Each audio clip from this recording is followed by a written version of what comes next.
திரு செல்வப்பிரந்தையனுடைய பேட்டி காணொளி வந்து கடந்த காலங்களில் திரு ராமதாஸ் அவர்களும் தலைவர் எழுச்சி தமிழரும் வந்து உறவில் இருந்தாங்க. அப்போ அவர் அப்படி சொல்லும் பொழுது எனக்கு என்ன ஒரு பெரிய வலி ஏற்பட்டதுன்னா, ஆனா திமுக பொறுத்த வரைக்கும் அவங்க தரப்புல இருந்து ராமதாஸ் தரப்பு கிட்ட பேச்சுவார்த்தை நடந்து வருவதா டிகேஎஸ் இளங்கோவன் அவர்களே அபிஷியலா ஒரு ஸ்டேட்மெண்ட் கொடுக்கிறாரு. திமுக யாரை சேர்க்கணும் சேர்க்கக்கூடாதுன்றது அது அவர்களுடைய விருப்பம். எங்களோட ஸ்டாண்ட் வந்து ரொம்ப ரொம்ப கிளியர். திமுக கூட்டணி அல்லது எந்த கூட்டணியாக இருந்தாலும் நாங்கள் இடம்பெற கூட்டணியில் சாதியவாத மதவாத சக்திகள் இருக்கக்கூடாதுன்றது எங்களுடைய நிலைப்பாடு. பெரிய பிரச்சனை எல்லாம் கிடையாது திருமாவர்களுக்கும் ராமதாஸ் அவர்களுக்கும். ஈவன் ராமதாஸ் அவர்கள் பெறாத பிள்ளை தான் திருமாவளவன் அவர்கள். இல்லை, இதெல்லாம் வந்து என்னன்னா அவங்க வந்து ஒரு பொலிட்டிக்கல் டெஸ்பரேஷன்ல இருக்காங்க. ஒரு அரசியல் ரீதியாக வந்து ஒரு ரொம்ப இயலாமையில் இருக்காங்க. யாரு உள்ளபடியே வந்து பிஜேபிக்கு எதிரானவங்க அப்படின்னு தீர்மானிக்கிறதுல ஒரு கிளாரிட்டி வேணும்.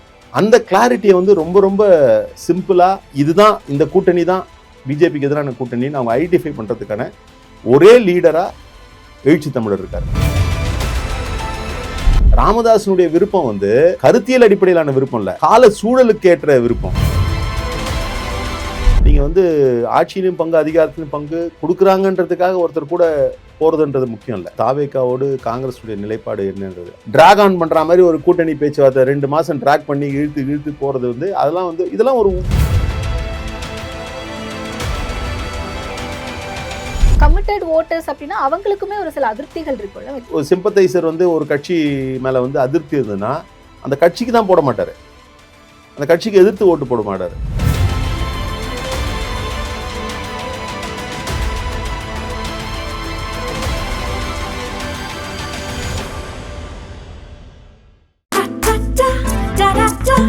Taste the Milky Mist ice cream. Milky Mist ice creams.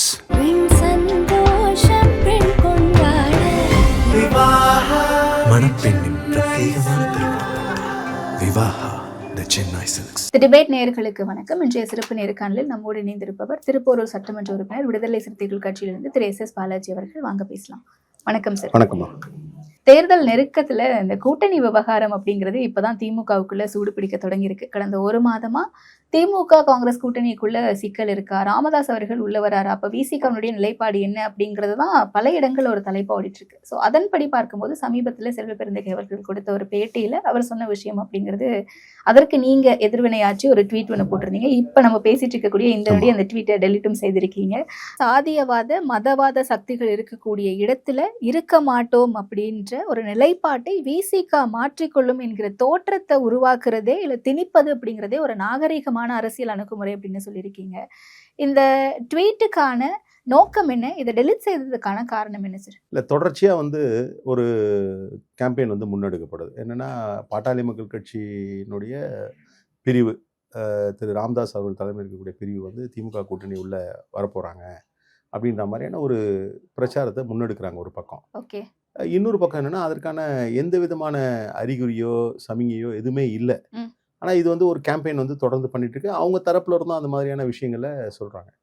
அப்படி ஒரு சூழல் வரும்போது தலைவர் எழுச்சி தமிழர்கிட்ட ஏற்கனவே ஒரு 2-3 முறை வந்து செய்தியாளர்கள் கேட்கும்போதும் அவர் பல தருணங்களில் அவர் கிளாரிஃபை பண்ணிட்டார். என்னென்னா திமுக தலைமையிலான கூட்டணி இது, யாரை சேர்க்கறது சேர்க்கக்கூடாதுன்றது திமுகவுக்கான அவங்கள முடிவெடுக்கக்கூடிய நிலை அது இருக்குது. அதை வந்து நாம் வந்து இவங்கள தான் சேர்க்கணும் அவங்கள தான் சேர்க்கக்கூடாதுன்னு நாங்கள் சொல்ல மாட்டோம். ஓகே. அது நாகரிகமும் இல்லை, அது வந்து எந்த வகையிலும் முறை இல்லை. அதே நேரத்தில் எங்களுக்கு ஒரு நிலைப்பாடு இருக்குது. 2011 நாங்கள் ஒரு நிலைப்பாடு எடுத்துட்டோம். அந்த நிலைப்பாடு என்னன்னா சாதியவாத மதவாத சக்திகளோடு கூட்டணி இல்லை என்கின்ற ஒரு நிலைப்பாடு. அப்போ இது ரெண்டுத்தையும் சேர்த்து பார்க்கும்பொழுது பாட்டாளி மக்கள் கட்சி இந்த கூட்டணிக்கு வருமா வராதா தெரியாது. பாட்டாளி மக்கள் கட்சி எந்த கூட்டணியிலேருந்து அங்கே நாங்கள் இருக்க மாட்டோன்றது தான் எங்களுடைய நிலைப்பாடு அப்படின்றத தெளிவாக இது பண்ணிட்டாங்க. இப்போ இது திமுகவுக்கும் தெரியும். அவங்களுக்கு இன்னைக்கு நாங்கள் சொல்லி தெரிய வேண்டியது தொடர்ச்சியாகவே தெரியும். இப்போ திமுக ஒருவேளை வந்து அப்படி ஒரு முடிவு எடுக்கிறாங்கன்னா at the expense of VCK அப்படின்றது தான் அவங்க புரிஞ்சு வச்சிருக்காங்க. அந்த நிலைமைக்கு போகாதுன்றதை எல்லாருக்குமே தேர்தலை பார்க்கக்கூடிய எல்லாருக்குமே தெரியும். இந்த மாதிரியான சூழல்ல திரு செல்வப்பிரந்தையனுடைய பேட்டி காணொளி வந்து பார்க்க நேர்ந்து, நேற்று இரவு பார்க்க நேர்ந்து. அதில் வந்து அவர் வந்து பேசும்பொழுது வந்து ஃபர்ஸ்ட் ஹாஃப் நாங்களும் அதான் சொல்றோம், இந்த கூட்டணியை பொறுத்த வரைக்கும் யாராக இருந்தாலும் திமுக தான் முடிவு. செகண்ட் ஹாஃப் அவர் வந்து என்ன சொன்னதா நான் புரிஞ்சுக்கிட்டேன்னா, அவர் வந்து அப்படியே ஒரு கேஷுவலாக சொல்லும்பொழுது கடந்த காலங்களில் திரு ராமதாஸ் அவர்களும் தலைவர் எழுச்சி தமிழரும் வந்து உறவில் இருந்தாங்க. அதனால பேசிப்பாங்க அப்படின்ற மாதிரி ஒரு கருத்தை வெளிப்படுத்தியிருக்கிறத ஒன்னா நான் பார்த்தேன். பயணிச்சவங்க தான் மேபி பார்த்தாங்க. பேசி இதுக்குமே நாங்கள் பதில் சொல்லியாச்சு. இப்போ ஒன்றா பயணிச்சோன்றதை விட திரு ராமதாஸ் அவர்களை வந்து தமிழ் குடி தாங்கின்னு பட்டத்தை கொடுத்துருக்கோம், அம்பேத்கர் விருது கொடுத்துருக்கோம் எல்லாம். ஆனால் அதெல்லாம் கடந்து அவருடைய செய்கைகள், அவருடைய செயல்பாடுகள் அது வந்து ஒரு போலியான இது இல்லை, இதுதான் உண்மையான அவருடைய செயல்படக்கூடிய தன்மைன்ற மாதிரி ஒன்று நாங்கள் பார்த்தோம். அதனால இந்த முடிவு எடுத்தோம். அப்போ அவர் அப்படி சொல்லும் பொழுது எனக்கு என்ன ஒரு பெரிய வலி ஏற்பட்டதுன்னா, இவ்வளவு தூரம் வந்து எழுச்சி தமிழர் சொல்லியிருக்காரு. அதுவும் இல்லாமல் இன்றைக்கு மற்ற எந்த கட்சியும் விட எந்த தலைவரும் விட எடுத்துக்கொண்ட நிலைப்பாட்டில் வந்து மிக மிக உறுதியாக எந்த சூழலையும் அதில் வந்து மாறமாட்டேன்னு இருக்கக்கூடியவர். எந்த அளவுக்கு மாறமாட்டேன்னு இருக்கக்கூடியவர்னா, கடந்த 2021 தேர்தலே வந்து விடுதலை சிறுத்தைகள் கட்சி மீது தலைவர் எழுச்சி தமிழர் பேசுனதை வச்சு ஒரு சில கேம்பெயின்லாம் கொண்டு போகும்போது, எங்களை இந்த கூட்டணியிலிருந்து வெளில எடுக்கிறதுக்கு தானே நீங்கள் பார்க்குறீங்க திமுக கூட்டணி. அப்படியே எங்களுக்கு கூட்டணியில் இடம் இல்லைனா கூட நாங்கள் இந்த கூட்டணி ஆதரிப்போம். காரணம் நாங்கள் வந்து கொள்கை அடிப்படையில் கருத்தியல் அடிப்படையில் ஆதரிப்போன்ற அளவுக்கு ரொம்ப சீரியஸான ஒரு நிலைப்பாடு எடுக்கக்கூடியவர்.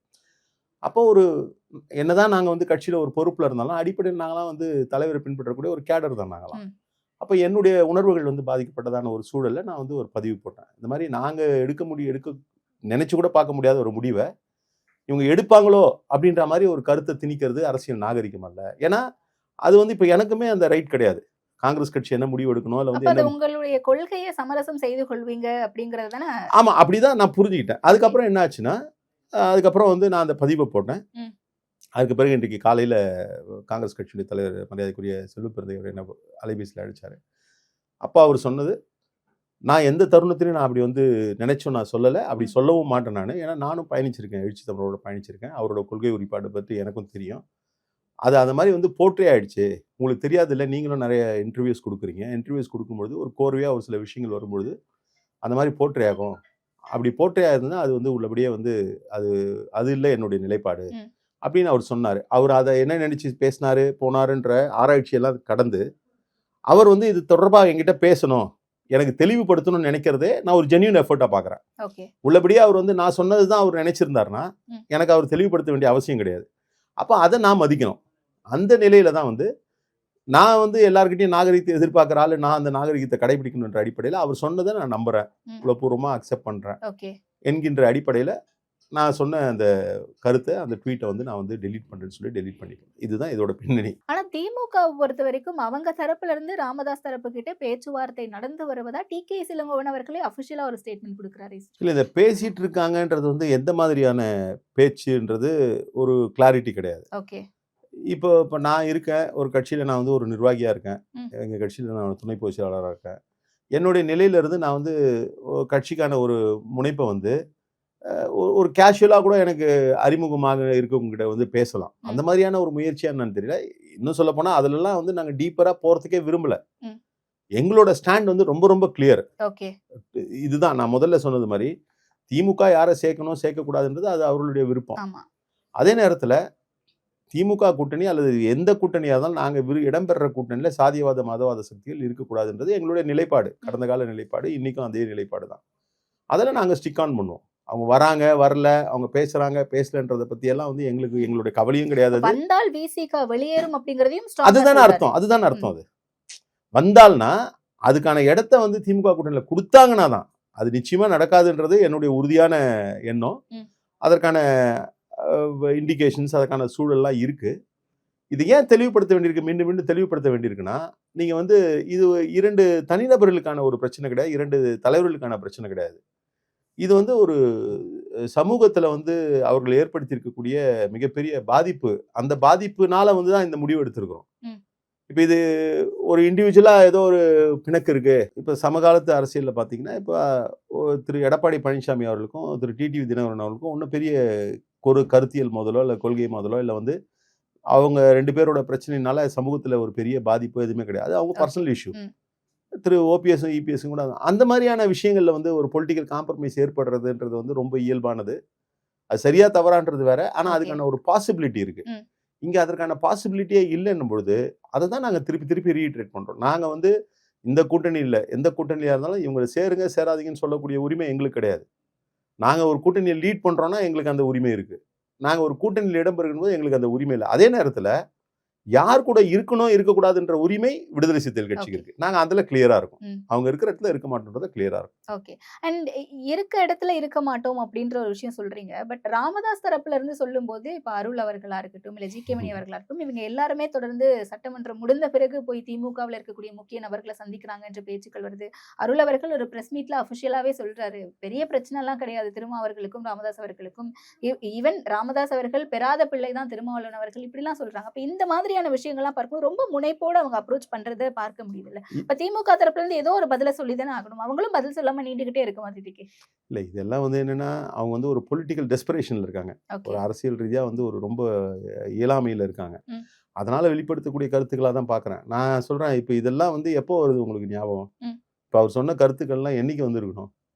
தேர்தல் நெருக்கத்துல அது கூட எப்போ வருது? திரு அன்புமணிக்கும் ராமதாஸ் அவர்களுக்கும் பிரச்சனை வந்தப்போ இவங்க 2 பேரும் பிரிஞ்சதுக்கு அப்புறம் இது போன்ற கருத்துக்களை வந்து அவங்க வெளிப்படுத்துறாங்க. ஓகே. அப்ப அந்த கருத்துக்களுடைய மெய்த்தன்மையோ அல்ல அந்த கருத்துக்கான வெயிட்டேஜ்னு ஒண்ணு இருக்குல்ல, ம். அதெல்லாம் வந்து இந்த நேரத்துக்காக பேசக்கூடிய கருத்துக்களா தான் நான் இல்ல பார்க்கறேனே தவிர நீங்க அதுல சொல்ற மாதிரி தந்தைக்கும் மகனுக்கும் இருக்கக்கூடிய அந்த கருத்து வேறுபாடே அந்த கொள்கை ரீதியான சமரசம் இல்ல. இல்லாத தானே வருது. ஆமா. அந்த கொள்கை முரண்னால தானே வருது. என்ன கொள்கை முரண்னு எனக்கு பாஜகவோட தெரியல. கூட்டணி வச்சிருக்காங்க அப்படிங்கிற ஒரு சிக்கல்ல இல்ல. தானே இவங்க 2 பேருக்கும் ஒரு பிளவு இல்ல, வருது. இல்ல. அப்ப அந்த இடத்துல அவருமே ஒரு கொள்கை பிடிப்போட இல்ல இருக்காரு இல்ல அப்படின்னு இல்ல புரிஞ்சுக்க இல்ல முடியுது. இல்ல பாஜகவோட கூட்டணி விடுதலை சிறுத்தைகள் கட்சி வைக்க மாட்டேன்னு சொல்றதுக்கும் பாமக கூட வைக்க மாட்டேன்னு சொல்றதுக்கும் அவங்க 2 பேர் சாதிய மதவாத சக்தின்றதுக்காக இவங்க வந்து டைம்லி டிசிஷன். அது நீங்க போன தேர்தல்ல அவங்க பிஜேபியோட கூட்டணி வேணாம் அதிமுகவோட கூட்டணி வேணுன்றது அதிமுக கூட்டணி அதிமுகவோட கொள்கை பெரிய கொள்கை நியாயமான கொள்கை பிஜேபியினுடைய கொள்கை இல்ல. ம். அந்த நேரத்துல பொலிட்டிக்கல் ஃபார்ச்சூன் ஏடிஎம்கே பக்கம் இருந்தது. ஓகே.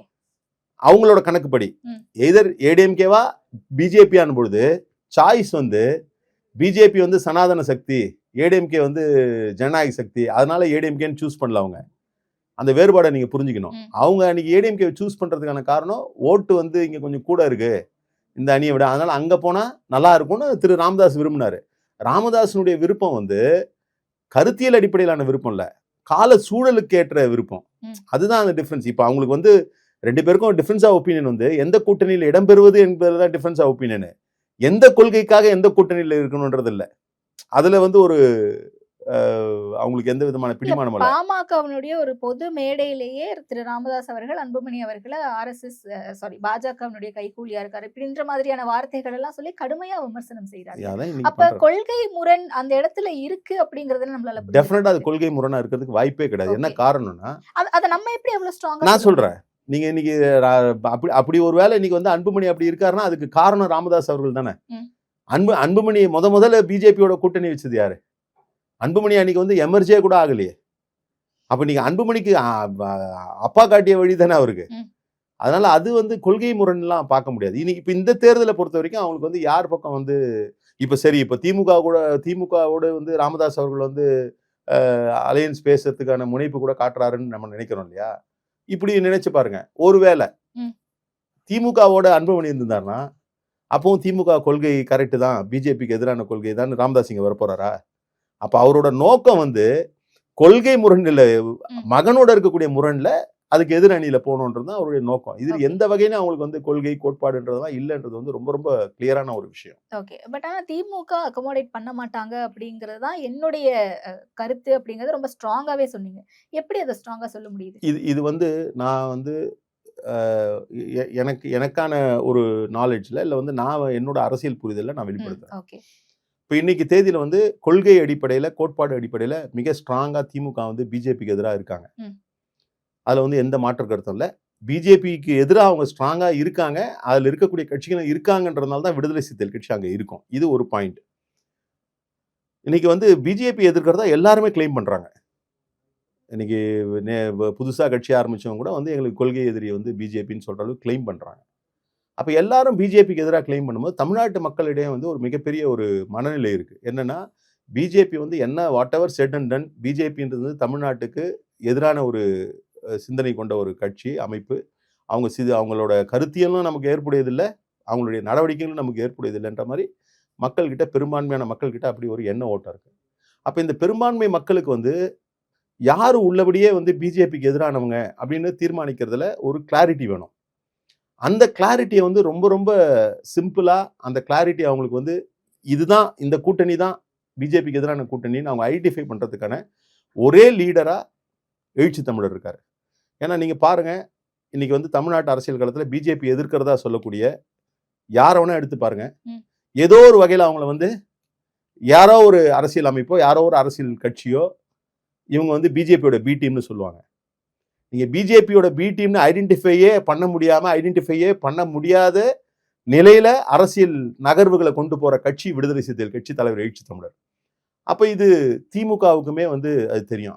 அவங்க வந்து பிஜேபி வந்து கடுமையா வந்து எதிர்நிலையில் நின்று எல்லாத்தையும் போராடிட்டு இருந்தாலும் அதை வந்து என்டாஸ் பண்றதுக்கு வந்து விடுதலை சிறுத்தைகள் கட்சி அங்க இருக்கிறதுன்றது ஒரு மஸ்ட்னு நான் நினைக்கிறேன். ஓகே, இது எல்லாம் வந்து பல தேர்தல்களை பார்த்து இன்னைக்கு பல விதமான தேர்தல் வியூகங்களை வகுக்கக்கூடிய இன்னைக்கு வந்து இருக்கக்கூடிய திமுகவினுடைய தலைவராக இருக்கக்கூடிய தமிழ்நாடு முதலமைச்சரான தளபதி பொறுத்த வரைக்கும் அவர் வந்து எல்லாருமே ரொம்ப எளிதா வந்து கடந்து போனாங்க. இல்லை வந்து அவர் கணிக்கிறதுல அவரோட திறனை எடை போடுவதில் வந்து எல்லாருமே ரொம்ப லேசா இருந்துட்டாங்கன்னு தான் பார்க்குறேன். ஏன்னா இன்னைக்கு வந்து நீங்கள் கலைஞர் அரசியல் பண்ண காலகட்டத்தில் கூட உங்களுக்கு வந்து அவருக்கு வந்து அவரோட ஐடியாலஜிக்கல் ஆப்போனன்ட்ஸ் வந்து பவரில் இல்லை, பொலிட்டிக்கல் ஆப்போனன்ட்ஸ் தான் பவரில் இருந்தாங்க. அவர் காங்கிரஸ் எதிர்த்து போராடினாரு.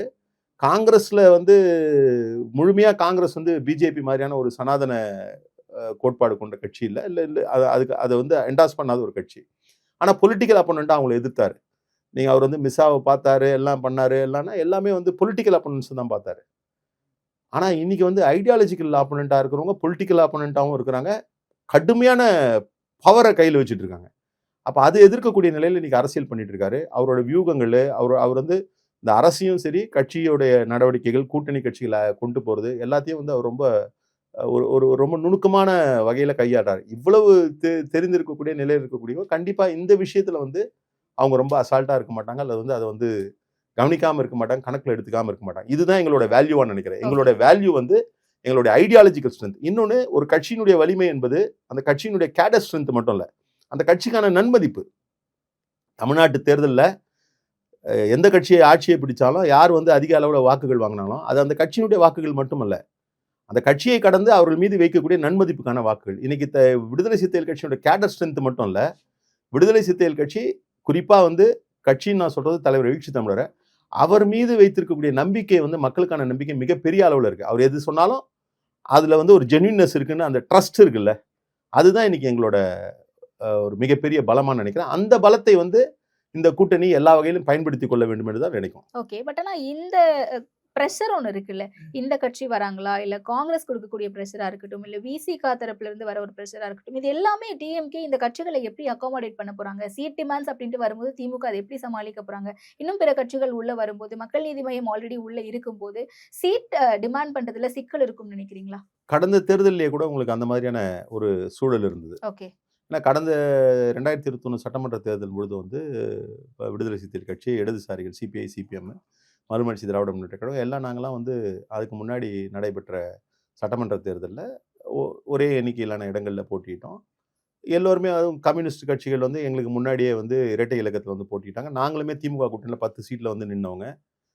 இந்த மாதிரியான ஒரு சூழலில் அந்த நெருக்கடி இருந்து அதை எப்படி திமுக சமாளிக்க போகுதுன்னு எல்லாரும் ஒரு டவுட்டாகவே பார்த்துட்டு இருந்தாங்க. ஆனால் அது வந்து எந்த விதமான பிரச்சனை இல்லை. அதுக்கு வந்து 2 முக்கிய காரணம் என்னென்னா, கூட்டணியில் இருந்த கட்சிகள் வந்து மிக முக்கியமாக வந்து இந்த தேர்தலை பொறுத்த வரைக்கும் இது கருத்தியல் ரீதியான தேர்தல், எண்ணிக்கைகள் என்பதை விட வந்து நம்ம வந்து ஒரு ஐடியாலஜிக்காக நிற்கிறோன்ற மாதிரியான ஒரு நிலையில் வந்து இடங்கள் எங்களுக்கு கொடுக்கப்பட்ட இடங்கள் வந்து எங்களுக்கு உரிய இடங்களா எண்ணிக்கையானா இல்லை என்றாலும் கூட வந்து பரவாயில்லன்ற மாதிரி எல்லாரும் போட்டி போட்டோம். இன்றைக்கு வந்து இந்த 5 ஆண்டு காலத்தில் சீட்டு நம்பர் அப்படியே தான் இருக்கு, 234 தான் இருக்கு. இருக்கிறவங்க அப்படியே தான் இருக்கும். இது இருக்கிறவங்களுக்கும் தெரியும், கூட்டணிக்கு தலைமை தாங்கிற திமுகவுக்கும் தெரியும். இன்னைக்கு திடீர்னு அரைஸான ஒரு பிரச்சனை இல்லை. இப்போ நீங்கள் ஏடிஎம்கே மாதிரி, அலையன்ஸ் மாதிரி திடீர்னு யாரோ வராங்க போகிறாங்க, இவங்களுக்கு என்ன அவங்களுக்கு என்னன்னு திங்க் பண்ணுறதுக்கான கால அவகாசம் குறைவாக இருக்கலாம். ஆனால் இதுக்கு வந்து 5 ஆண்டு காலமாக வந்து, அதுவும் இல்லாமல் இந்த கூட்டணி ரொம்ப ஸ்டெடியாக, இந்த கூட்டணியில் இருக்கவங்க எல்லாருமே அடுத்த தேர்தலையும் இந்த கூட்டணி தான் சந்திக்க போகுதுன்றது எந்த விதமான ஐயமும் இல்லாமல் ட்ராவல் பண்ணுவாங்க. திமுகவாக இருந்தாலும் சரி, காங்கிரஸாக இருந்தாலும், நாங்களாக இருந்தாலும் எல்லாருமே அப்படி தான் ட்ராவல் பண்ணிட்டு வந்தோம். அப்போ அதுக்கான ஒரு சூழல் வந்து உருவாக்கும். அதே நேரத்தில் என்ன நம்பர்ஸை வந்து எப்படி ஃபைனலைஸ் பண்ணால் சரியாக இருக்குன்றது வந்து அதற்கான ஒரு டிசிஷன் எடுக்கக்கூடிய நிலையில வந்து அவங்க எல்லாரும் தயாரா இருப்பாங்கன்னு தான் நான் நினைக்கிறேன். திமுக பொறுத்த வரைக்கும் அதை வந்து தயாரா தான் இருப்பாங்கன்னு நான் நினைக்கிறேன். ஆனா நீங்க சொன்ன கடந்த தேர்தலுக்கும் 2021 தேர்தலுக்கும் இடையில ஒரு கேப், ஒரு சொல்லுங்க. பாஸ் இருந்துச்சுல சார், 2016 அப்படின்னு சொல்லிட்டு இந்த கூட்டணி யாருமே திமுகவோட கிடையாது. அதன்படி பார்க்கும்போது ஒரு கேப்புக்கு அப்புறம் அப்படின்னு வரும்போது 6 சீட்டு அப்படின்னு சொல்லிட்டு கம்யூனிஸ்டுகளுக்கா இருக்கட்டும் இல்ல உங்களுக்கா இருக்கட்டும் ஒதுக்கி இருந்தாங்க. மதிமுக உள்ளிட்ட ஒரு சில கட்சிகளுக்கும் அந்தந்த நம்பர்ஸ் ஒதுக்கி இருந்தாங்க. அது ஒண்ணு இருக்கு. அண்ட் இன்னொன்னு, தொடர்ந்து ஒரு கூட்டணியில இருக்கும் அப்படிங்கிறதே அதிகமான சீட் கேட்கறதுக்கான ஒரு பாசிபிலிட்டிஸ் அதிகமாக்கும்ல. நம்ம இவ்வளவு நாள் கொள்கை பிடிப்போட இருக்கும், நம்ம அதிகமா கேட்கிறோமோ இல்லையோ அட்லீஸ்ட் அந்த நம்பரையாவது நமக்கு உறுதிப்படுத்துவாங்களா அப்படிங்கிறது மற்ற கட்சிகள் உள்ள வரும்போது டிஎம்கே அட்லீஸ்ட் அவங்களுடைய சீட்ஸ்ல இருந்து ஒரு சில தொகுதிகளை எடுத்து தான் மற்ற கட்சிகளுக்கு கொடுக்கிற மாதிரி இருக்கும். அந்த சமரசம் பண்ணுவாங்களா திமுக? இது எல்லாமே ஒரு கொஸ்டின். இல்ல இது நீங்க சொன்னது மாதிரி ஒரு கேள்விதான். ஆனா திமுகவினுடைய எண்ணமா இருந்தாலும் கூட்டணி இருக்கவங்களுடைய எண்ணமா இருந்தாலும் ஒட்டுமொத்தமா இந்த கூட்டணியுடைய வெற்றியை வந்து உறுதிப்படுத்தணுன்றதுல எல்லாருக்குமே அதுலதான் வந்து ஒரு முக்கியமான குறியா இருக்க முடியும். இப்போ விடுதலை சிறுத்தைகள் கட்சியை பொறுத்த வரைக்கும் நீங்க பார்த்திருப்பீங்க, எழுச்சி தமிழ் சொல்லும் பொழுது என்ன சொன்னாரு, ஃபர்ஸ்ட் கேஸ் ஒரு சூழல் வந்ததுன்னு சொன்னா அந்த நேரத்துல வந்து நம்ம வந்து எதுக்கு வந்து நம்ம வந்து ஈல்ட் ஆகணும்னா நம்ம இருக்கக்கூடிய கருத்தியலின் அடிப்படையில நிலைப்பாடு தான் எடுக்கணும்னு சொல்லியிருக்காரு. இதனால வந்து நாங்க ஆன்டி இன்கம்பன்சி இருக்கும்போது தொடர்ந்து மீண்டும் பாஜக எதிர்ப்பு கருத்தியல் போர் அப்படின்னு சொல்றதை எப்படி சார் ஏற்க முடியும்? இல்ல ஆன்டி இன்கம்பன்சி கருத்தியல் போர் கண்டிப்பா தேவை. ஆனா 5 ஆண்டு காலம் ஒரு ஆன்டி இன்கம்பன்சி இருக்கு அப்படின்னும் போது அது எதிரொலிக்கும்ல. இல்ல ஃபார் தட் மேட்டர் அதுல ஆன்டி இன்கம்பன்சின்றது வந்து அந்த ஃபினாமினன் வந்து யார் ஆட்சி நடத்தினாலும் இருக்குன்றதுல மாற்று கருத்தில் இது வந்து பொதுவா ஒரு சிந்தனை கொண்டவங்க யாராக இருந்தாலும் அக்செப்ட் பண்ணுவாங்க, நானும் அக்செப்ட் பண்ணிக்கிறேன். ஆனால் அது எந்த அளவுக்கு இருக்கிறது என்பது ஒன்று. அப்படி அந்த ஆன்டி இன்கம்பன்சி ஒன்று இருந்ததுன்னா கூட அந்த ஆன்டி இன்கம்பன்சி எங்கே போய் ஆப்ரேட் ஆக போகுது அப்படின்றது இன்னொன்று இருக்குது. இந்த 2 விஷயங்கள் இருக்குது. இந்த அரசை பொறுத்த வரைக்கும் அந்த ஆன்டி இன்கம்பன்சி என்னோட அறிவு கேட்ட வரைக்கும் ஒரு மினிமலாக தான் இருக்குது அப்படின்றத நான் வந்து ஃபீல் பண்ணுவேன். அந்த மினிமலாக இருக்கிறது கூட வந்து எப்படி காம்ப்ரமைஸ் ஆகும் இல்லை வந்து எப்படி அது வந்து சரியாகும்னு நான் நினைக்கிறேன்னா, இப்போ நீங்கள் எல்லாருமே கூட சொல்கிறாங்க திமுக இவ்வளோ வாக்குறுதி கொடுத்தாங்க, அது பண்ணாங்க இது பண்ணாங்க. நீங்கள் நல்லா சிந்திச்சு பாருங்கள், இதுக்கு முன்னாடியெல்லாம் அரசுகள் இருந்திருக்கு. எந்த அரசியாவது யாராவது வந்து இந்த வாக்குறுதி என்னாச்சு, இன்னைக்கு கூட சில பேர் இந்த நம்பர் சொல்லியெல்லாம் வாக்குறுதி எல்லாம் சொல்கிறாங்க, இந்த வாக்குறுதி என்னாச்சு அந்த வாக்குறுதி என்னாச்சுன்னு கேட்கலன்னா ஏன் கேட்கலன்னா எங்கே கேட்க முடியுமோ அங்கே தான் கேட்பாங்க, எங்கே செய்கிறாங்களோ அங்கே தான் கேட்பாங்க.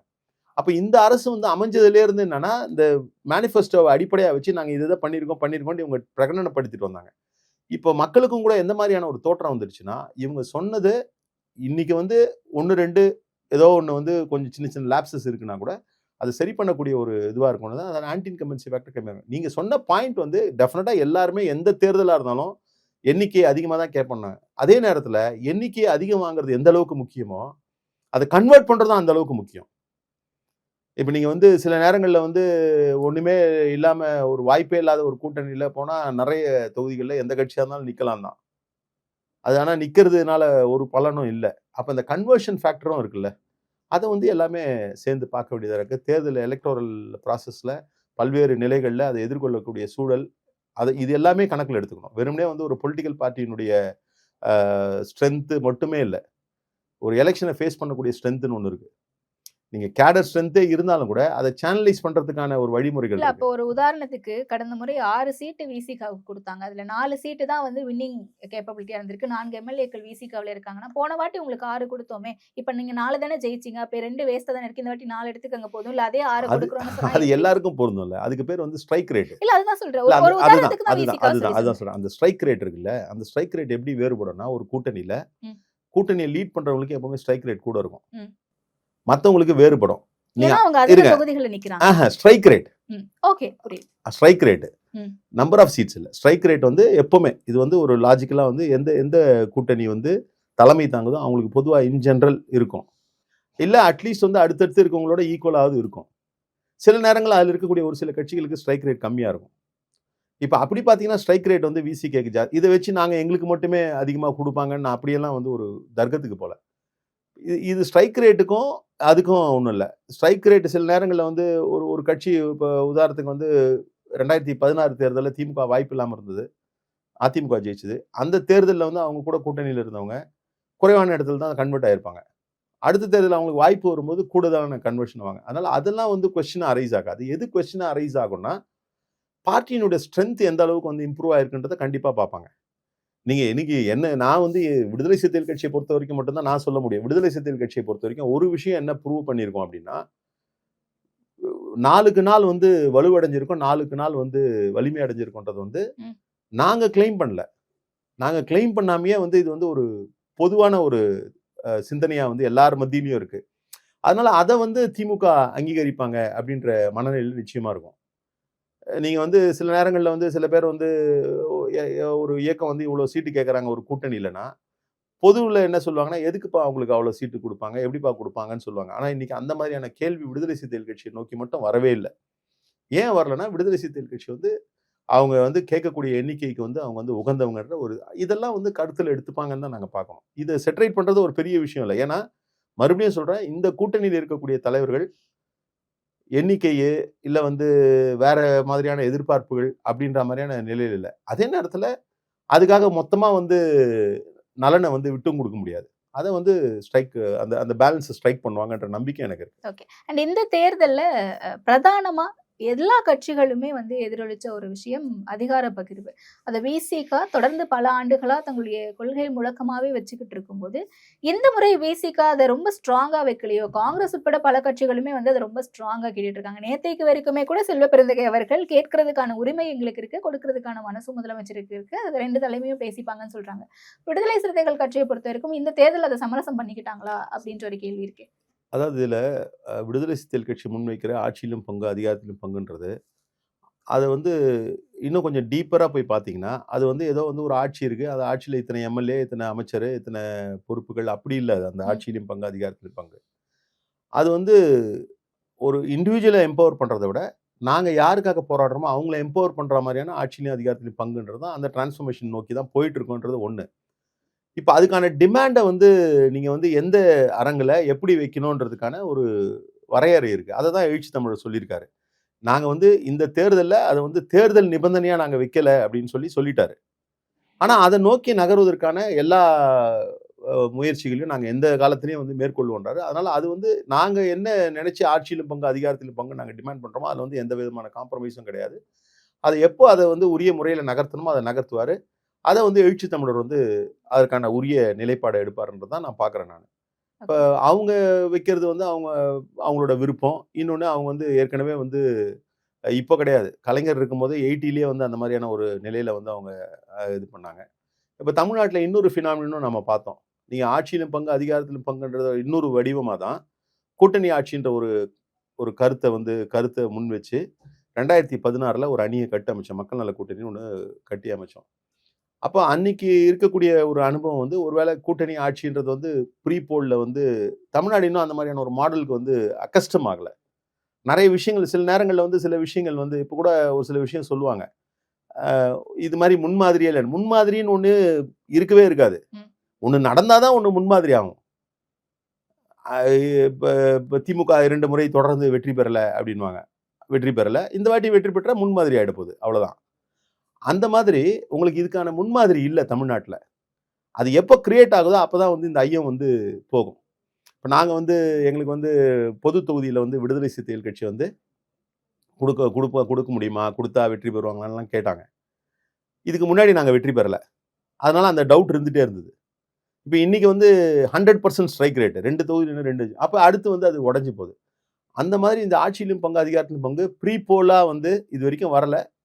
ஒருவேளை ஏதாவது ஒரு தேர்தல்ல வந்து அது சக்சஸ்ஃபுல் ஆச்சுன்னா, மக்கள் அத அக்கஸ்டம் ஆவாங்க. இல்ல ஒரு தேர்தலுக்கு பிறகு அந்த மாதிரி ஒரு சூழல் உருவாகி நடந்ததுன்னா, மக்கள் அக்கஸ்டம் ஆவாங்கன்றதும் ஒரு காரணமா இருக்கும். அது கூட கட்சிகளுக்கு வந்து தலைமை தாங்கக்கூடிய கட்சிகளுக்கு ஒரு நெருக்கடியா கூட இருக்கலாம். ஓகே. அண்ட் போட்டி அப்படிங்கிறதும் இந்த முறை தாவேகாவ சுத்தி இருக்கா? அப்படின்ற ஒரு கேள்வி இருக்கு.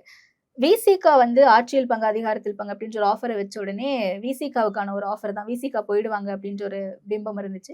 அண்ட் இப்ப அந்த பிம்பம் காங்கிரஸ சுத்தி இருக்கோ அப்படின்ற ஒரு கேள்வி இருக்கு. அண்ட் காங்கிரஸ்ல இருக்கக்கூடிய முக்கிய நபர்களுமே அத விரும்புறாங்க அப்படின்ற மாதிரியான கருத்துக்கள சமீபத்துல நம்ம பார்த்துக்கிட்டு இருந்தோம். பிரவீன் சக்கரவர்த்தியா இருக்கட்டும், மாணிக்கம் தாக்கூர் இவங்க எல்லாருமே தாவேகாவை டைரக்ட்டா ஆதரிக்கல அப்படின்னாலுமே, அதற்கான சமிக்கைகள் நமக்கு தெரிஞ்சது. சோ அதன் அடிப்படையில விஜய சுத்தி ஒரு அரசியல் இருக்கான்ற ஒரு கேள்வி. திருமாவளவன் அவர்கள் போட்டியே அதிமுகவா, திமுகவா 2 முனை போட்டி தான் அப்படின்னு சொல்றாரு. அப்ப உங்கள மாதிரியே மாநில கட்சி அப்படின்ற அங்கீகாரம் பெற்ற நாம் தமிழர் கட்சி வந்து கணக்குல எடுக்கலையா அப்படின்ற ஒரு கேள்வியும் இருக்கு. தாவேகா இன்னைக்கு ஒரு ஒரு இம்பாக்ட் கிரியேட் பண்ணக்கூடிய ஒரு ஃபோர்ஸா வந்துட்டு இருக்காங்க களத்துல. அவங்களையும் மதிக்கலையா அப்படின்ற ஒரு விஷயம் இருக்குல்ல.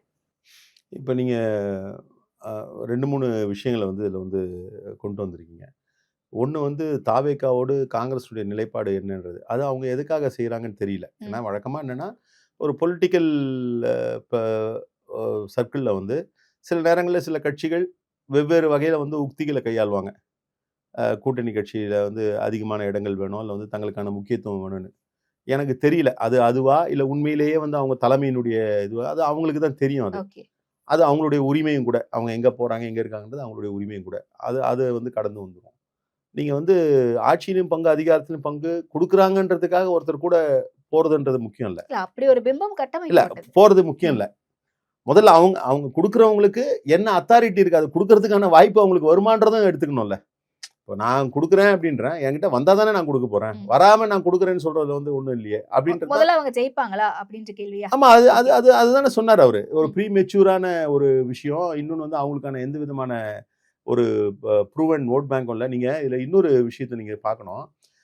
மக்கள் நல கூட்டணின்னு ஒன்று நாங்கள் உருவாக்குனப்போ விஜயகாந்த் வந்து ஏற்கனவே தனியாக நின்று நீங்கள் சொல்கிற மாதிரியே வந்து தனியாக வந்து ஒரு ஓட் பேங்கை காமிச்சவர்.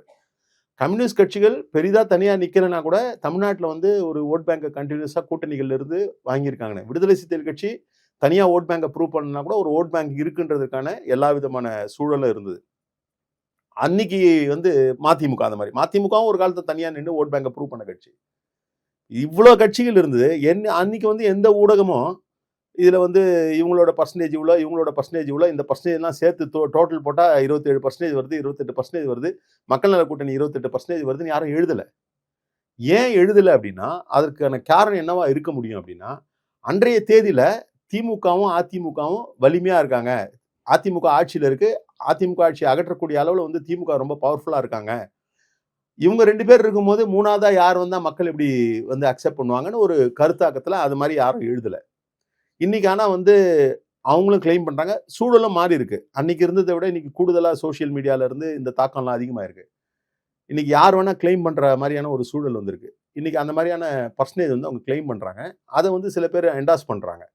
அப்படி என்டாஸ் பண்ணுறதுக்கான காரணமாக எது அமைஞ்சிருக்குன்னா, திமுக ஸ்ட்ராங்காக இருக்கு, திமுக கூட்டணி வலிமையாக இருக்கு, அவங்களுக்கு வந்து போகிறதுக்கான வாய்ப்பு இருக்குது, இல்லை அவங்களுக்கு ஓட்டு வரும்ன்ற வாய்ப்பு எங்கேருந்து வருதுன்னு இவங்க சிந்திக்கிறாங்கன்னா அதிமுக கூட்டணியிலேருந்து வரும்ன்ற மாதிரி சிந்திக்கிறாங்க. என்னோட தனிப்பட்ட ஒரு பார்வையே என்னன்னா, அப்படி ஒரு தோற்றத்தை பிஜேபியே வேண்டுமென்றே ஏற்படுத்துகிறதுன்னு கூட இருக்குது. இன்னைக்கு ஏடிஎம்கேட இருந்துட்டு அவங்கள வந்து இது பண்ணுது. எது எப்படி இருந்தாலும் இங்கே இன்னொன்று வந்து திரு சீமான் அவர்களை பற்றி இடையில குறிப்பிட்டீங்க. அவர் தனியாக அங்கீகாரம் வாங்கியிருக்காரு. நீங்கள் வந்து நான் சொன்னது மாதிரி இங்கே வந்து ஒரு 100 பேர் ஓட்டு போடுறாங்கன்னா அதில் வந்து எல்லா கட்சிகளும் சேர்ந்து அவங்களுக்கு இருக்கக்கூடிய ஓட் பேங்குன்னு சேர்ந்து வாங்குறது பார்த்தீங்கன்னா 60% 70% இருக்கும். 70 பேர் போடுவாங்கன்னு வச்சுங்க. மீதி 30 பேர் இருக்காங்க. இந்த 30 பேர்ல இருந்து தான் அந்த அரசியல் சூழல், அன்னைக்கு இருக்கக்கூடிய விருப்பு வெறுப்பின் அடிப்படையில் ஓட்டு போடுவாங்க. ஒரு வகையில் இவங்க தான் தீர்மானிக்கக்கூடிய. இதுலேயும் கூட என்னென்னா, ஒரு குறிப்பிட்ட சாரர் வந்து தமிழ்நாட்டினுடைய அரசியல் நிலையில் வந்து திமுக எனக்கு பிடிக்காது, அதிமுக எனக்கு பிடிக்காதுன்னு இருப்பாங்க. நீங்கள் இந்த ஓட் பேங்க் இருக்கு இல்லையா, இந்த ஓட் பேங்கை தான் திரு சீமான் அவர்கள் வந்து அறுவடை பண்ணிட்டு இருந்தார். அதில் கொஞ்சம் வந்து நோட்டாவுக்கு போகும். இப்போ அவர் நோட்டாவோட வேல்யூவை குறைச்சிட்டு அதில் இருக்கக்கூடிய ஓட் பேங்கையும் அவர் வாங்கலாம். அது ஒரு சீலிங் தான் அது. ஓகே. அதுக்கு மேலே வந்து போகிறதுக்கான வாய்ப்பு கிடையாது. ஏன்னா சேச்சுரேட்டட் ஓட் பேங்க். நீங்கள் டிஎம்கேக்குன்னு கமிட்டட் ஓட்டர்ஸ் இருக்காங்க, ஏடிஎம்கேக்குன்னு கமிட்டட் ஓட்டர்ஸ் இருக்காங்க, விசிகேக்குன்னு கமிட்டட் ஓட்டர்ஸ் இருக்காங்க. இந்த முறை அது மாறுறதுக்கான சாத்தியங்கள் இருக்குன்னு சொல்லப்படுது. எப்படி மாறும்? கமிட்டட் ஓட்டர்ஸ் எப்படி மாறுவாங்க? கமிட்டட் ஓட்டர்ஸ் மாற மாட்டாங்க. கமிட்டட் ஓட்டர்ஸ் அப்படின்னா அவங்களுக்குமே ஒரு சில அதிருப்திகள் இருக்கும்ல. இத்தனை ஆண்டு காலத்துல அதுக்கு தான் உங்களுக்கு சொன்னேன். அதுதான் உங்களுக்கு சொன்னேன். ஒரு பார்ட்டியினுடைய டோட்டல் ஓட் பேங்கே வந்து அவங்களோட கமிட்டட் ஓட்டர்ஸ் பிளஸ் அவங்களோட அனுதாபிகள். இந்த அனுதாபிகள் சிம்பத்தைசர்ஸ்ன்றவங்க வந்து நீங்கள் சொல்கிற மாதிரி ஒரு சிம்பத்தைசர் வந்து ஒரு கட்சி மேலே வந்து அதிருப்தி இருந்ததுன்னா அந்த கட்சிக்கு தான் போட மாட்டார், அந்த கட்சிக்கு எதிர்த்து ஓட்டு போட மாட்டார். இது நான் வந்து அனுபவபூர்வமாக பார்த்துருக்கேன். இப்போ உங்களுக்கு வந்து எக்ஸாம்பிளோட சொல்லணும்னா, நீங்கள் 96 சட்டமன்ற தேர்தலில் அதிமுக கடுமையான வீழ்ச்சியை சந்திச்சுது. அப்போ வாங்கின ஓட் பர்சன்டேஜ் வந்து ரொம்ப ரொம்ப கம்மியாக இருந்தது. அது காரணம் என்னென்னா, அவங்களோட சிம்பத்தைசர்ஸே வந்து அவங்க மேலே கோபமாக இருந்தாங்க, அவங்க போய் ஓட்டு போடல. அதனால தான் அது வந்து அந்தளவுக்கு பெரிய ஒரு தோல்வியை ஏற்பட்டது. அதனால் நீங்கள் என்ன மாதிரியான ஒரு கால்குலேஷனை போட்டாலும் நீங்கள் வந்து அது அந்த தேர்ட் ஃபோர்ஸ்ன்னு வரவங்களுக்கான ஓட்டு வந்து ஒரு சீலிங்கில் இருக்கும். இப்போ மறுபடியும் இன்றைக்கி வந்து திரு விஜய் அவர்கள் வந்ததுனால இப்போ அந்த ஃப்ளோட்டிங் ஓட்டு இருக்கு இல்லையா, அதை கொஞ்சம் வாங்குறதுக்கும் இன்னொன்று அவர் வந்து ஒரு ஒரு முன்னிறுத்த பார்க்குறாங்க. எந்த மாதிரி முன்னிறுத்த பார்க்குறாங்கன்னா, அவரும் பிஜேபி எதிர்க்கிறாரு, அவர் வந்து மைனாரிட்டிஸ்க்கு எதுவும் பேசலைன்னா கூட கிறிஸ்மஸ் போது வந்து நாடு முழுவதும் நடைபெற்ற தாக்குதலை பற்றி அவர் பேசலை. ஆனாலும் அவர் வந்து மைனாரிட்டிக்கான காவலர். சில பேர் வந்து ஒரு ப்ரொபகண்டா, ஃபால்ஸ் ப்ரொபகண்டா கொண்டு போகிறாங்க பாருங்க. இதெல்லாம் கொஞ்சம் ஓட் பேங்கை வந்து அவங்களுக்கு கொடுக்கும்னு எதிர்பார்க்குறாங்க. எனக்கு அதுலேயும் நம்பிக்கை இல்லை. அப்படியே இருந்தாலும் அது நெக்லிஜிபிளாக தான் இருக்கும். ஓகே அது வந்து ஒரு கன்சிடரபிளாக இருக்காது. ஓகே இந்த மாதிரி சூழலில் தான் எங்களுக்கு அது சாதகமாக இருக்குன்னு பார்க்குறேன். புரியுது. அப்ப இந்த தேர்தல்ல விசிகாவுக்கு இருக்கக்கூடிய ஒரு சவாலா என்ன விஷயத்தை நீங்க பாக்குறீங்க? எந்த மாதிரி கேட்குறீங்க? சவால் அப்படின்னா இப்ப பேசும்போது நீங்க சொன்னீங்க ம் ம் கூட்டணியில ஒருவேளை வராங்க அப்படின்னா 2021லயே ஒரு இக்கட்டான சூழல்ல ஒரு முடிவு எடுத்தாரு. கூட்டணியில நாங்க இல்ல அப்படின்னாலுமே மதசார்பற்ற கூட்டணி அப்படின்றதுக்காகவே இந்த கூட்டணியை ஆதரிக்கும் ஆமா. அப்படின்னு சொல்லிட்டு. சோ அந்த மாதிரி கண் முன்னே ஏதாவது சவால் இருக்கு? இல்லை, அந்த மாதிரி எதுவும் இல்லை. இப்போ என்னென்னா சவால்ன்றதை விட வந்து நாங்கள் எங்களுடைய எதிர்பார்ப்புகள் என்னென்னா வந்து கடந்த முறை இருந்த நெருக்கடியில் வந்து இந்த கூட்டணியை வந்து எப்படியும் வெற்றி பெற செய்யணுன்ற ஒரு சூழலில் வந்து நாம் வந்து ஒரு லெசர் நம்பர் ஆஃப் சீட்ஸ்க்கு வந்து செட்டில் ஆனோம். இன்றைக்கி வந்து நான் சொன்னது மாதிரியான ஒரு நிலையை வந்து எட்டியிருக்கிறோம். அதில் வந்து கொஞ்சம் கன்சிடரபிளான ஒரு எண்ணிக்கையை வந்து பெறுவது தான் வந்து எங்களுடைய ஒரு நோக்கமாக இருக்க முடியும். அதில் ஒன்றும் சவால் இல்லை. நான் முடிவெடுக்க காங்கிரஸ்ல இருந்து வெளிப்படையாவே சில கருத்துக்கள் வெளியே வர தொடங்கிருச்சு. நாங்க டிசம்பர் மாதமே குழு அமைச்சு கூட்டணிக்கான பேச்சுவார்த்தையை தொடங்கிட்டோம். ஆனா திமுக தரப்புல இருந்து இன்னைக்கு வரைக்குமே எந்த ஒரு குழுவும் அமைக்கல. எங்களுக்கான ரெஸ்பான்ஸும் எதுவும் வரல. விரைவில் நாங்க குழு அமைப்போம் அப்படின்ற ஒரு பதில் தான் வருது அப்படின்னு சொல்லிட்டு. அப்ப திமுக தரப்புல இருந்து கூட்டணி கட்சிகளுக்கு ப்ராப்பரா ஒரு ரெஸ்பான்ஸ் கொடுக்காம இருக்காங்களோ, அந்த ஒரு சிக்னல் இன்னும் வராம கூட்டணி கட்சிகள் அதிருப்தியில இருக்காங்களோ, மதிக்க மாட்டேங்கிறாங்க, இல்ல எந்த இடத்துலயுமே நமக்கான ஒரு ஸ்பேஸ் கொடுக்க மாட்டேங்கிறாங்க அப்படின்ற ஒரு கண்ணோட்டம் உங்களுக்கு இருக்காங்க? இல்லை, நான் அப்படி பார்க்கல. நீங்கள் என்ன காரணம்னா இப்போ போன தேர்தலில் வந்து எல்லாம் அப்போ தான் வந்து செட் ஆகி ஒரு கூட்டணியில் வரோம். அப்போ உங்களுக்கு வந்து டைலாக்ஸ் வந்து நிறைய தேவைப்பட்டது. இப்போ டைலாக்ஸ் நிறைய தேவைப்பட்ட இப்போ நீங்கள் பார்லிமெண்ட் எலெக்ஷன் கூட ஒன்றும் பெருசாக வந்து முன்னாடியெல்லாம் ஆரம்பிக்கல, கடைசியாக தானே. இப்போ டைலாக்ஸ் ஒன்றும் பெருசாக தேவையில்லை. புதுசாக வந்து ஒரு அலையன்ஸ் செட் ஆச்சுன்னா தான் உங்களுக்கு அந்த டைலாக்ஸ் அந்த ப்ரொசீஜர் வந்து இப்போ அந்த காலகட்டம்லாம் தாண்டி வந்துட்டோம். நம்ம வந்து நேரடியாக பேச வேண்டியது தான். ஒரு நம்பர் நின்று இருக்கும். இப்போ நீங்கள் போன முறை வந்து நம்பர் ஆரம்பிக்கிற நம்பரே வந்து வேற நம்பராக இருக்கும். இப்போ உதாரணத்துக்கு ஒரு நம்பர் ஒரு குறைவான நம்பர்லேருந்து ஆரம்பித்து அதுக்கப்புறம் வந்து நாங்கள் கேட்குறவங்க மேலே இருந்து கீழே வரதுக்கும் வரணும். இந்த மாதிரியான ஒரு நெகோசியேஷன் ப்ராசஸ். இப்போ அதெல்லாம் தேவையில்லை. இப்போ நீங்கள் சொன்னது மாதிரி இப்போ நாங்கள் 6 இடம் நின்று இருக்கோம். ஸோ 6 இடம் நின்று இருக்கோம். இப்போ என்ன நம்பர் கேட்குறோம் அப்படின்ற அந்த இடத்துல இருந்தால் நெகோசியேஷன்ஸ் ஆரம்பிக்க போது ஒன்று. அதே மாதிரி தொகுதிகளை பொறுத்த வரைக்கும் வந்து போன முறை வந்து நம்பர்ஸ் ஃபைனலைஸ் பண்ணதுக்கப்புறம் இன்னொரு ப்ராசஸ் இருக்குது. தொகுதிகளை ஐடென்டிஃபை பண்ண வேண்டிய ப்ராசஸ் இருக்குது. இப்போ இந்த முறை வந்து எல்லாமே அது வந்து எளிதாக இருக்கும். வழக்கமாக என்ன ஆகும்னா அலையன்ஸ் ரீஃபார்மேஷன் ஆகும்போது இப்போ ஒரு கட்சிக்கு பதில் இன்னொரு கட்சி வரும்பொழுது ஏற்கனவே இருந்த கட்சியினுடைய விருப்ப தொகுதி ஒன்றா இருக்கும். ஒரு ஸ்டாண்டர்ட். இப்போ நீங்கள் எல்லாருக்குமே இப்போ நீங்கள் வந்து கம்யூனிஸ்ட்டை கேட்டிங்கன்னா அவங்களோட விருப்ப தொகுதின்னு ஒரு லிஸ்ட் எடுத்திங்கன்னா 1, 2 அப்பப்போ மாறும். ஒரு ஸ்டாண்டர்டாக இருக்கும் விருப்ப தொகுதிகள்னு ஒரு அலையன்ஸில். தனியாக நிற்கிறோம்னா எல்லா தொகுதியிலையும் நிற்போம். விருப்ப தொகுதிகள்னா ஒரு ஸ்டாண்டர்ட் லிஸ்ட் இருக்கும். இப்போ அது எல்லாமே தெரிஞ்சது தான். அவங்ககிட்டயும் இருக்குது. இல்லை அப்போ இந்த நெகோசியேஷனுக்கான டைம் வந்து ரொம்ப தேவையில்லைன்னு தான் நான் நினைக்கிறேன். அதனால் அவங்க பார்க்குறாங்க. இன்னொன்று ஒரு மொமெண்டம். நீங்கள் வந்து ஒரு ட்ராக் ஆன் பண்ணுற மாதிரி ஒரு கூட்டணி பேச்சுவார்த்தை 2 மாதம் ட்ராக் பண்ணி இழுத்து போகிறது வந்து இதெல்லாம் ஒரு உக்தி தான். நாங்க பேசியே 1.5 மாசத்துக்கு மேல ஆகுது. இன்னமும் எங்களுக்கான ரெஸ்பான்ஸ் வரல. அவங்க முன்னாடி வந்து ஒரு குழுவை கான்ஸ்டியூட் பண்ணிட்டாங்கன்றதுக்காக இவங்க சீக்கிரம் கான்ஸ்டியூட் பண்ணலன்றதுனால இவங்க வந்து அதன் மீது வந்து அக்கறை செலுத்தலை நம்ம எடுத்துக்க முடியாது. அப்படி நம்ம புரிஞ்சிக்க முடியாது. அது வெளிப்படுத்தியவர்களுடைய கருத்தாக வேணா அது இருக்கலாம். என்னோட பார்வை அப்படி கிடையாது. நீங்கள் இப்போ மார்ச் ஃபர்ஸ்ட் வீக்கில் வரலாம் நோட்டிஃபிகேஷன். இப்போ 17ஆம் தேதி அசம்பிளி இருக்குது. ஸோ அசம்பிளி முடிகிற வரைக்கும் 17-21 வாக்கில் முடிஞ்சிடும். முடிஞ்ச உடனே என்னோட கணிப்பு சரியாக இருந்ததுன்னா வந்து 25ஆம் தேதி வாக்கில் வந்து கான்ஸ்டியூட் பண்ணுவாங்கன்னு நினைக்கிறேன். தேர்தல் தொடர்பான பேச்சுவார்த்தையில் வந்து கான்ஸ்டியூட் பண்ண அது ஒன்றும் தவறான ஒரு அணுகுமுறையாக தெரியல எனக்கு. ஓகே. ஸோ நிறைய விஷயங்களை பகிர்ந்துக்கிட்டீங்க. தேர்தல் நெருங்கிட்டு இருக்கோம். நம்ம அடுத்தடுத்து நம்ம நிறைய நேர்காணல் இன்னும் நிறைவாக பேசலாம். நேரத்திற்கு நன்றிம்மா.